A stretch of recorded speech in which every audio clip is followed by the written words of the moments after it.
Airport जैसी सुविधाओं के साथ हाल ही में बनकर तैयार हुए मध्य प्रदेश का world class railway station Habibganj Bhopal की अंतिम गौड़ शासक रानी कमलापति के नाम से जाना जाएगा। मध्य प्रदेश परिवहन विभाग की तरफ से इस संबंध में गृह मंत्रालय को प्रस्ताव भेजा गया है। इस नाम का पहले से कोई स्टेशन न हो, इसके लिए गृह मंत्रालय रेलवे से सहमति लेगा और फिर नाम बदलने के लिए उसे निर्देशित करेगा।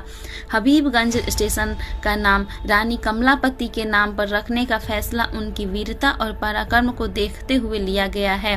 15 नवंबर को प्रधानमंत्री नरेंद्र मोदी भोपाल के इस रेलवे स्टेशन का लोकार्पण करेंगे। रानी कमलापति के बारे में बहुत सारे लोगों को मालूम नहीं होगा। हमारा देश वीरांगनाओं से समृद्ध रहा है।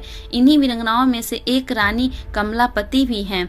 रानी कमलापति 18वीं शताब्दी के गोंड रानी थीं। उस वक्त गिन्नौरगढ़ के मुखिया थे निजाम शाह, जिनकी 7 पत्नियां थीं। खूबसूरत और बहादुर रानी कमलापति इन्हीं में से एक थीं और वह राजा को सबसे ज़्यादा प्रिय थीं।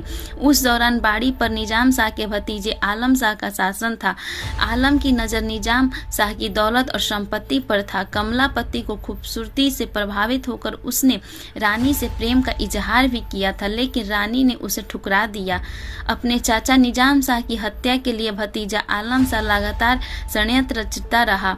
एक बार मौका पाकर देश राजा के खाने में जहर मिलवाकर उसकी हत्या कर दी। उससे रानी और उनके बेटे को भी खतरा था। ऐसे में रानी कमलापति अपने बेटे नवल शाह को गिन्नौरगढ़ से भोपाल स्थित रानी कमलापति महल में ले आई। रानी कमलापति अपने पति की मौत का बदला लेना चाहती थी, लेकिन दिक्कत ये थी कि उनके पास न तो फौज थी और न ही पैसे थे। इतिहासकारों के अनुसार रानी कमलापति ने दोस्त मोहम्मद खान से मदद मांगी।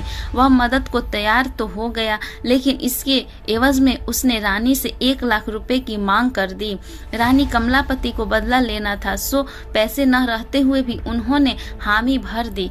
दोस्त मोहम्मद खान कभी मुगल सेना का हिस्सा हुआ करता था। लूटी हुई संपत्तियों के हिसाब में गड़बड़ी के साथ उसे सेना से निकाल दिया गया था। फिर उसने भोपाल के पास जगदीशपुर में अपनी सत्ता स्थापित कर ली थी। कमलापति के साथ दोस्त मोहम्मद निजाम ने शाह के भतीजे बाड़ी के राजा आलम शाह पर हमला कर उसकी हत्या कर दी और उस तरह कमलापति ने अपने पति की हत्या का बदला ले लिया। हालांकि करार के मुताबिक रानी के पास दोस्त मोहम्मद को देने के लिए 1 लाख रुपए नहीं थे। उस वक्त 1 लाख रुपए बहुत होते थे।